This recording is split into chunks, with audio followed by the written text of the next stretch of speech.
તો ન્યાય લેવા માટે અમારે જવાનું કોની પાસે?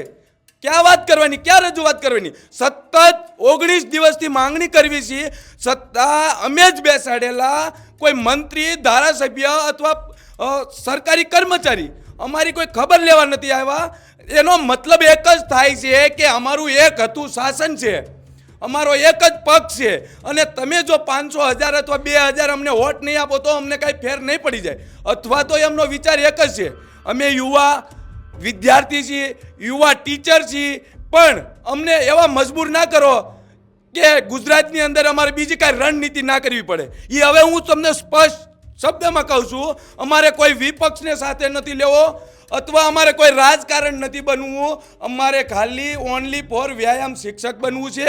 અને જે અમારી માંગણી છે એ યોગ્ય છે. એ હું ચોક્કસ કહીશ કે છેલ્લા 15 વર્ષથી એક પણ વ્યાયામ શિક્ષક ગુજરાતની અંદર નથી. મિત્રો, આવા જ વિડીયો અને શોર્ટ્સ જોવા માટે આજે જ અમારી ન્યૂઝ રૂમ યુટ્યુબ ચેનલને સબસ્ક્રાઇબ કરો.